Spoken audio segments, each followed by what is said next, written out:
It began with trust, a simple arrangement between struggling parents and a woman who promised to help. When Angela and David Miller, both factory workers from a small town in Indiana, accepted jobs out of state, they believed they were doing the right thing. The opportunity meant stability, steady income, and a chance to finally get ahead. But it also meant leaving behind their two daughters, Lucy, 16, and Hannah, 10, for several months. They couldn't take the girls with them, not yet. So they turned to Margaret Hale, a local mother of 3 known in the neighborhood for her tidy home and willingness to watch other children for a small fee. She seemed perfect, polite, church-going, with an air of authority that put anxious parents at ease. For $60 a week per child, she agreed to look after Lucy and Hannah until their parents returned. At first, everything seemed fine. The girls attended school, helped with chores, and played with Margaret's children after dinner. When Angela called, Lucy would assure her everything was okay. But within weeks, the tone of those calls changed. When the first week's payment arrived late due to a mix-up at the factory, Margaret's attitude hardened. Her friendly voice on the phone became clipped, her eyes cold. She began complaining about ungrateful mouths to feed and hinted that Lucy, being the older one, should earn her keep. What started as scolding soon turned into something far darker. Margaret's punishments grew crueler, withheld meals, forced cleaning that lasted deep into the night, and long hours confined to a small, unheated basement room. She began targeting Lucy specifically, accusing her of being lazy, arrogant, and disrespectful. When Lucy tried to shield her younger sister from the verbal assaults, Margaret turned her anger into something physical. Hannah, only 10, didn't understand what was happening. She'd often wake in the night to muffled crying from the basement. When she asked about it, Margaret's reply was sharp: "Lucy needs to learn her lessons. Don't interfere if you don't want to end up like her." By November, the atmosphere in the Hale household had changed completely. What had once been an ordinary home now carried an air of dread. Lucy's once bright eyes were hollow. Her skin grew pale, her frame thinner by the week. At school, teachers noticed the change: bruises hidden under long sleeves, her hesitation to eat during lunch, her fearful glances whenever someone raised their voice. When a guidance counselor gently asked about her home life, Lucy smiled weakly and said she was just tired. The counselor noted it but didn't press further. Meanwhile, Margaret's cruelty became a routine spectacle. Her children, once friendly with the sisters, began mimicking her behavior, mocking Lucy, calling her names, laughing when she was punished. Worse still, neighborhood teens sometimes stopped by and joined in, treating her pain as entertainment. The torment was no longer private, it was a performance. When Lucy's mother called just before Christmas, Margaret assured her that both girls were doing fine. Lucy was not allowed to speak that night. By the time the next payment arrived late again, Margaret had stopped pretending to care. What had begun as resentment over money had become something more sinister, an exercise of control, fueled by rage and indifference. Neighbors occasionally saw Lucy near the window, her face gaunt, eyes pleading. Once, an elderly man across the street swore he heard crying late at night. He mentioned it to his wife, who shook her head and said, "Margaret's strict, but she's no monster." But she was. And as winter deepened, Lucy's suffering grew unbearable, while everyone around her looked away. The first snowfall of winter covered the small Indiana neighborhood in white, softening every sharp corner, except for the Hale house. Behind its curtained windows, a quiet nightmare was unfolding. Lucy Miller, once a lively 16-year-old who loved to read and sing, had been reduced to a shadow of herself. What began as neglect had grown into daily brutality. Margaret Hale no longer hid her cruelty behind closed doors. It had become her routine, her twisted form of control. Meals were the first thing taken away. Lucy was allowed scraps, a piece of bread, a few spoonfuls of cold soup. "You don't deserve more," Margaret would sneer. "You've been nothing but trouble since your parents stopped paying on time." By January, Lucy's body had grown frail, her cheeks hollow, her clothes hanging loose. She was forbidden from sitting at the table with the family, forced instead to eat from a plate on the floor like an animal.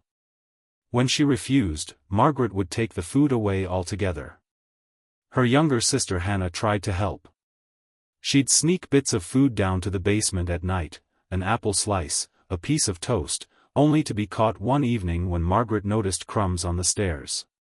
The punishment was swift.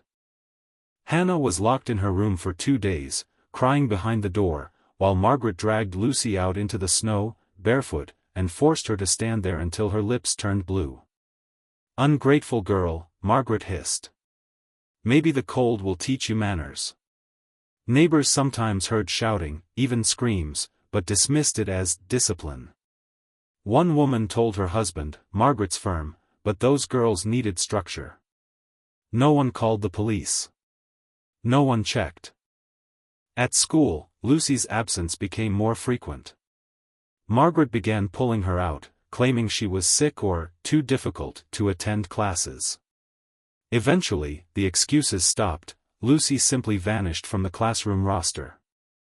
Her teachers assumed the family had moved or that Lucy had transferred elsewhere. In truth, she had been confined to the basement permanently. The room was dark and cold, with a single narrow window that let in only a sliver of daylight. The air smelled of damp concrete and dust. Lucy slept on a thin mattress laid over wooden pallets, her blanket little more than a torn sheet. Margaret's children began to treat her captivity like a cruel game. They'd come down the stairs with flashlights, taunting her, throwing bits of trash, laughing as she flinched. Sometimes they brought friends, local teenagers who found the haunted basement girl both terrifying and fascinating. Margaret didn't stop them. In fact, she encouraged it. "Maybe they'll teach you some respect," she'd say coldly. Hannah, terrified but loyal to her sister, watched helplessly. She tried to talk to her at night through the vent that connected their rooms. Lucy's voice, once bright and musical, had grown faint. "It's okay, Hannah," she'd whisper. "Don't get in trouble for me. I'll be fine." But she wasn't fine. By February, Lucy's condition had worsened. Her hair fell out in clumps, her lips cracked and bleeding. She shivered constantly, her body weakened from hunger and exhaustion. When Margaret's frustration boiled over, the punishments turned violent, beatings with belts, broom handles, anything within reach. And still, no one came. Once, the postman noticed bruises on Lucy's arm when she came to the door. He mentioned it to Margaret, who smiled sweetly and said, "Teenage girls are clumsy." She fell in the yard. He nodded, embarrassed for even asking. Lucy's world had shrunk to 4 walls and silence. Days blurred into nights. Sometimes she thought she heard her parents' voices, imagined them walking through the door to take her away. But when she woke, she was still alone in the cold. Meanwhile, Margaret spun lies to the outside world. To Angela and David Miller, she sent cheerful letters saying the girls were happy and healthy. She forged Lucy's school withdrawal forms and told curious teachers the family had moved to Ohio. She even convinced Hannah to lie during phone calls with her parents, threatening to hurt Lucy if she told the truth. "Say we're fine," Margaret whispered with venom. "Or you'll never see your sister again." By March, Lucy could barely stand. Her wrists and ankles were marked by old bruises and fresh cuts. Her voice had grown so weak she could hardly speak. Still, Margaret found new ways to break her, forcing her to clean the basement floor on her hands and knees, taunting her with food she could smell but not eat. The cruelty had stopped being punishment. It was now sport. And even as the horror deepened, the world above, the neighbors, the school, the town, went on as if nothing was wrong. No one saw. No one stopped it. And time was running out for Lucy Miller. By early spring, the Hale house had become a silent prison. Outside, flowers began to bloom, and children played in the yards after school. But inside, behind drawn curtains, Lucy Miller's world had grown darker than ever. The cruelty that Margaret Hale once justified as discipline had now turned into a relentless campaign of domination. Lucy was no longer treated as a person, she had become an outlet for Margaret's bitterness, a scapegoat for every frustration, every unpaid bill, every bad day. The beatings were methodical. Margaret's oldest son, a cruel boy of 17 named Evan, had begun to imitate his mother's behavior. He carried the same cold expression, the same smirk when Lucy cried. He'd corner her, spit insults, force her to do meaningless tasks, scrub already clean floors, stand for hours facing the wall. Sometimes, his friends joined in. It became a twisted form of entertainment among a handful of neighborhood teens, visiting the Hale basement to see the girl. They threw food at her, laughed, and recorded her with their phones. Margaret never stopped them. She only said, "Let her see what happens when you shame your family." The once lively, curious Lucy had vanished. In her place was a hollow, frightened child who no longer believed anyone would save her. Her younger sister, Hannah, was the only one who still tried. But even she was being crushed by fear. Every time she spoke up, Margaret's rage shifted toward her. The threats became constant: "You talk, and you'll join her."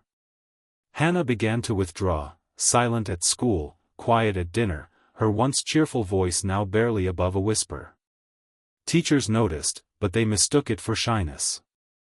When asked how her sister was, Hannah would only say, "She's not feeling well."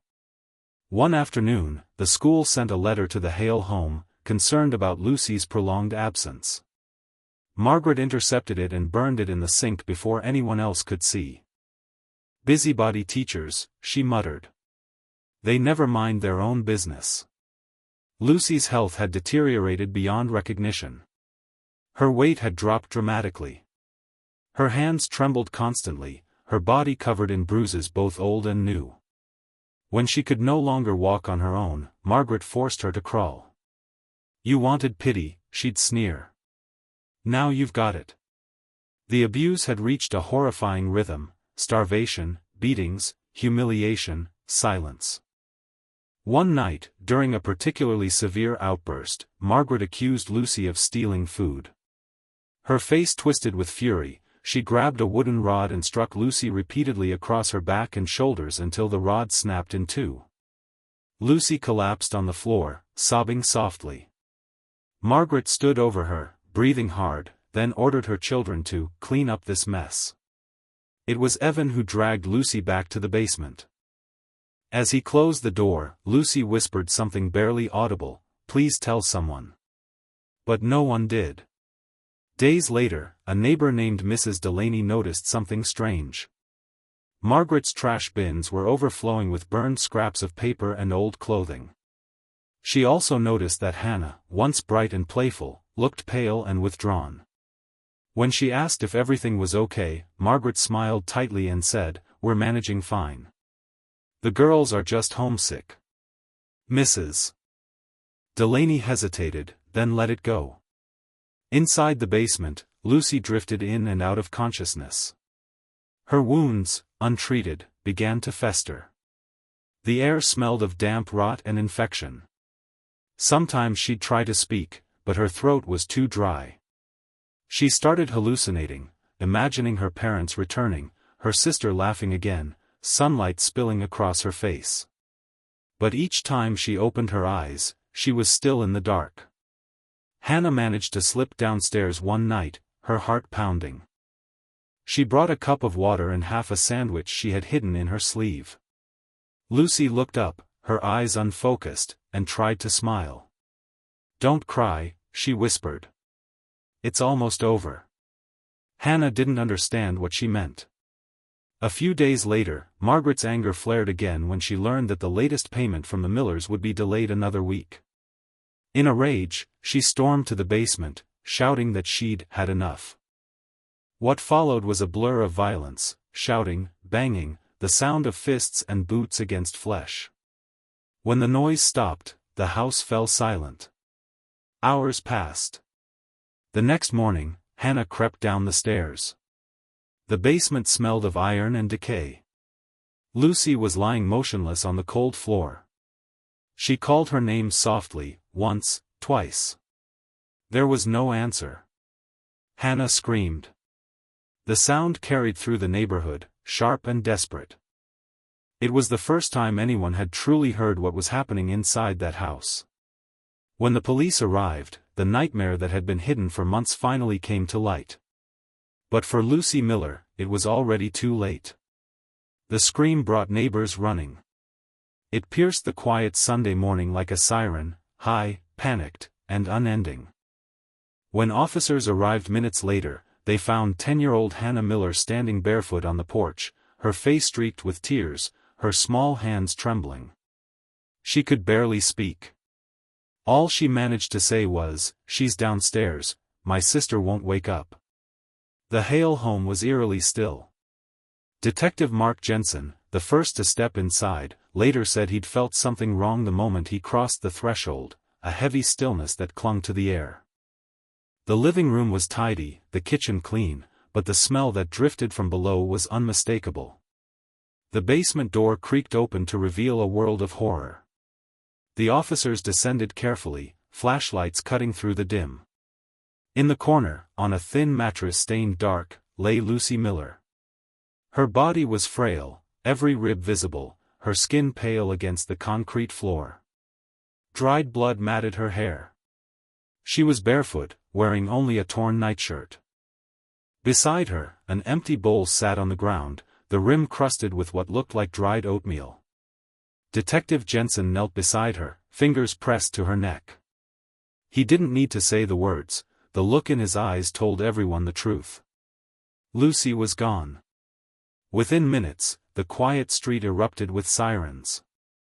Paramedics, detectives, and forensics teams swarmed the property. Margaret Hale stood in the doorway, her face expressionless, arms crossed tightly as if holding herself together. When asked what happened, she simply said, "She was sick. I did my best to care for her." Her calmness chilled everyone in the room. Officers separated the family. Hannah was taken to a neighbor's home under police supervision. Margaret's children sat on the porch, wide-eyed and silent. When Detective Jensen pressed her oldest son, Evan, about the basement, he looked away. "Mom said not to talk about it," he whispered. Inside, crime scene investigators began documenting everything: the moldy dishes, the chains used to fasten a makeshift lock on the basement door, the faint stains on the wall that told a story too awful to ignore. There were marks of impact on the floor and walls, signs of prolonged confinement, and evidence of malnutrition and neglect. Dr. Elena Moore, the medical examiner, arrived shortly after. Her preliminary assessment left no room for doubt. Lucy had endured prolonged abuse, fractured ribs, old bruises layered over new ones, and visible head trauma. Her body weight was less than half of what was healthy for her age. "She didn't die quickly," Dr. Moore said softly. "This took time." The discovery spread through the community within hours. Reporters gathered outside the house as neighbors watched in disbelief. Some shook their heads, insisting they'd never suspected anything. Others admitted they'd heard things, crying, shouting, but had assumed it was just a strict household. At the hospital, Hannah was examined by child welfare specialists. She was dehydrated but otherwise unharmed. When she finally calmed down enough to speak, she told detectives what had been happening. Her words, small and trembling, painted a picture of unimaginable cruelty. "She made Lucy sleep in the basement," Hannah said. "She said she was bad. She wouldn't let her eat. And when Lucy cried, she hit her." Hannah explained how Margaret's children and even local teens had joined in. How they laughed, how they called her sister names. How Lucy had begged for help that never came. Detective Jensen had to step out of the room to compose himself. He'd seen violence before, but never something so systematic, so deliberate. Meanwhile, Margaret Hale sat at the station, unflinching under interrogation. She spoke as if describing household chores, detached, emotionless. She was a difficult girl, she said. She lied, she disobeyed. I was trying to teach her respect. Maybe I went too far. When confronted with the autopsy report, she simply shrugged. She wouldn't eat. That wasn't my fault. Her children's statements told the same chilling story. Their mother had normalized cruelty. They had grown up believing that Lucy deserved it. When detectives asked why they didn't stop her, the youngest, a girl of 12, said quietly, "Mom said if we helped her, we'd be next." Forensic evidence confirmed the timeline of horror, weeks, maybe months of escalating abuse. The basement walls bore faint carvings, as if Lucy had scratched something with her fingernails. The words, though incomplete, were legible enough to read, "Help me." The story shocked the nation. It wasn't just the brutality, it was the fact that no one had intervened. School officials, neighbors, even family friends had missed or ignored the warning signs. At a press conference, Detective Jensen addressed the public, his voice tight. This was preventable, he said. Every sign was there.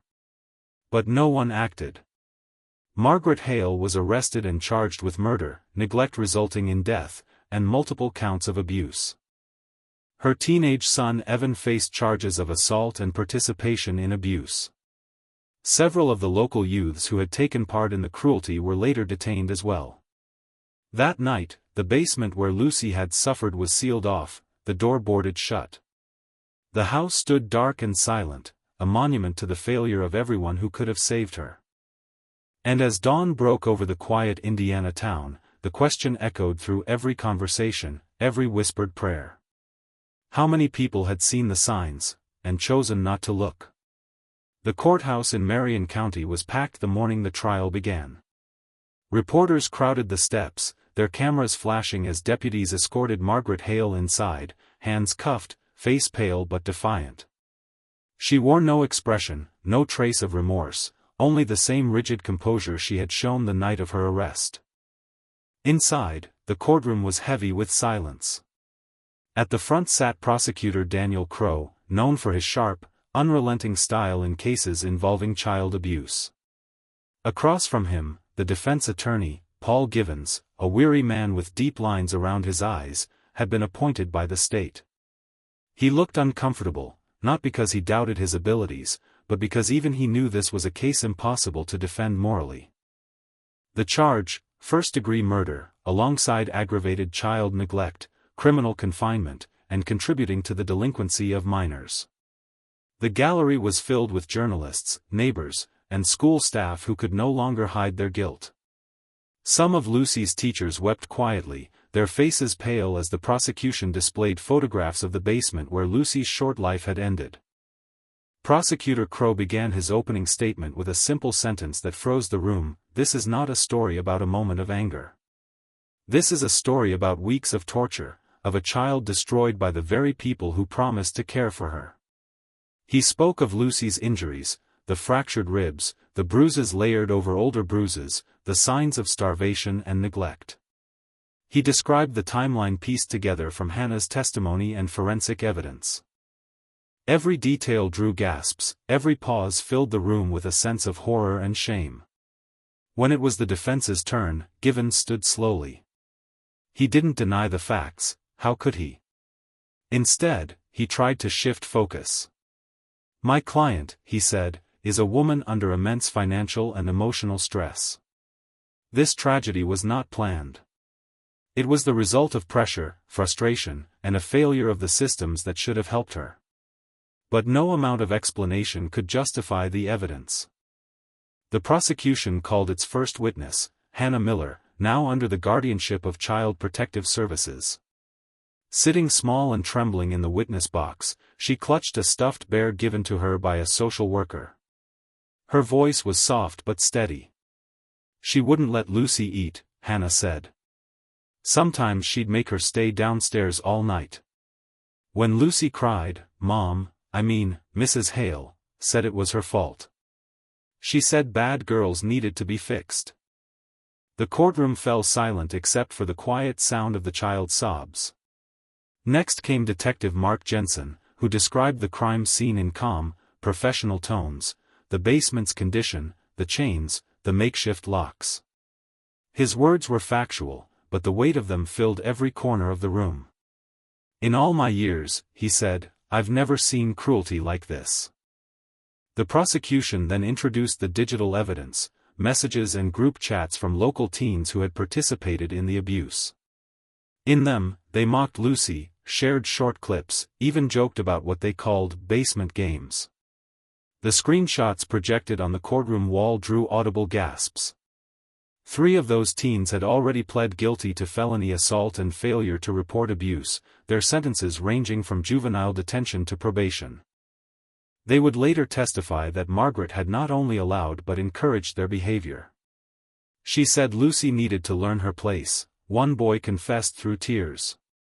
When Margaret Hale took the stand, the tension in the room was unbearable. For the first time, her composure cracked. "I never meant to kill her," she said, her voice trembling. "She was difficult. She lied. She made things hard for me. I just wanted her to behave." Crow's reply was calm but razor-sharp. "You starved her. You beat her. You locked her in a basement for weeks. That's not discipline, Mrs. Hale, that's murder." Margaret's eyes filled with tears, but not grief, frustration. "You don't understand," she snapped. "No one helped me. I was the one left to handle everything. Her parents didn't care. Everyone ignored me." The judge's gavel struck the desk sharply. "That's enough, Mrs. Hale." For the jury, the defense's pleas meant nothing. The evidence, the medical reports, the eyewitness accounts, the photos, spoke for themselves. On the 6th day of deliberation, after only 3 hours, the jury returned. The foreman, his voice unsteady, read the verdict: guilty on all counts. Margaret Hale showed no visible reaction. Evan Hale, her eldest son, who had testified earlier under a plea deal, buried his face in his hands. He was sentenced separately for his role in the abuse, 20 years in prison. 2 of his friends, now adults, received sentences of 10 and 15 years for their participation. The courtroom exhaled as the judge delivered the final sentence: Margaret Hale, for the murder and prolonged torture of Lucy Miller, you are sentenced to life imprisonment without the possibility of parole. A hush fell over the room. Hannah, sitting in the back row with her foster guardian, began to cry, not from relief, but from the heavy, confusing mix of sorrow and justice that a 10-year-old could never fully understand. After the trial, Prosecutor Crow spoke briefly to reporters. "This case," he said, "is a reminder that evil doesn't always hide in strangers.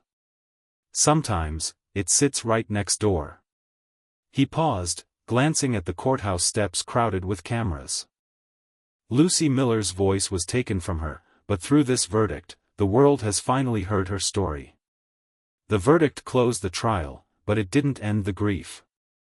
The case of Lucy Miller lingered in the town's air like a haunting, a reminder of everything ignored, of how silence had turned into complicity.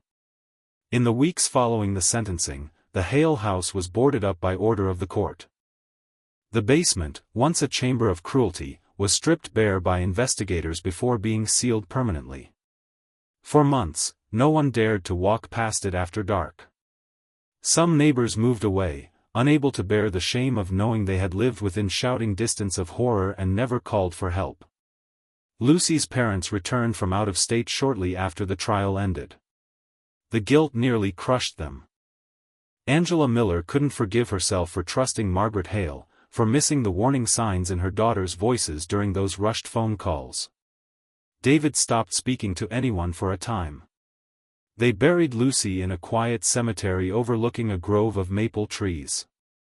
Her headstone was simple: Lucy Miller, beloved daughter and sister. May you finally be free. The funeral was attended by teachers, police officers, and members of the Child Welfare Department. Some cried openly, others stood in silence. Everyone knew Lucy's death wasn't just the result of one woman's cruelty, it was the result of a chain of failures. In the months that followed, public outrage grew. The Indiana Child Protection Agency launched a full internal review after it was revealed that teachers had filed 2 separate reports of suspected neglect months before Lucy's death, reports that were dismissed due to insufficient evidence. The case exposed cracks in the system, overworked caseworkers, unverified welfare checks, and a lack of coordination between schools and social services. The governor's office issued a statement promising reform. New legislation, known later as Lucy's Law, was passed the following year. It required mandatory home visits for all guardians receiving payment for childcare beyond 30 days and harsher penalties for failure to report suspected abuse. For Detective Mark Jensen, the case left scars he carried long after the headlines faded. He kept a photo of Lucy, taken from her school records, pinned to his office board. She smiled in the picture, her hair bright, her eyes filled with life. "I look at her," he once told a local journalist, "to remember why we can't look away again." Hannah Miller was placed with a foster family outside the county. It took months before she began to speak regularly again. Her nightmares came often, of locked doors, footsteps on stairs, and her sister's voice whispering in the dark. Therapy helped slowly, as did the kindness of her foster parents, who never pressed her for details. By the time she turned 11, she was attending school again under a new last name for privacy. She began to draw, birds, sunlight, open windows, all symbols of freedom she never wanted to lose again. In time, her therapist noted, she smiled more. When asked once what she remembered most about Lucy, Hannah said softly, "She was always trying to protect me. Even when she was scared." Years later, a memorial scholarship was created in Lucy's name at her former high school, awarded to students pursuing careers in social work and child psychology. At the unveiling ceremony, Angela and David Miller stood together, holding hands. They had aged beyond their years, but they had found purpose in ensuring their daughter's death wasn't forgotten. "I want people to remember her," Angela said through tears.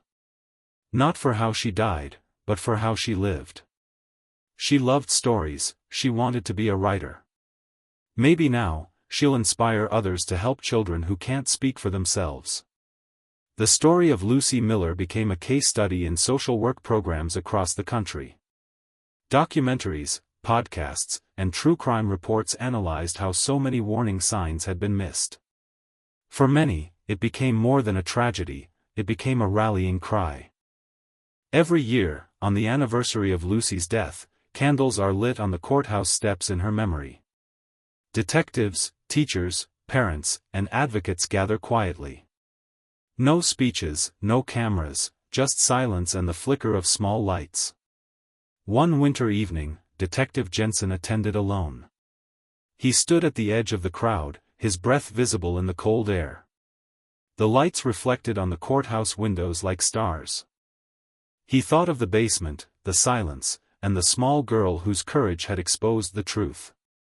As he turned to leave, he murmured under his breath, "We heard you, Lucy. We hear you now."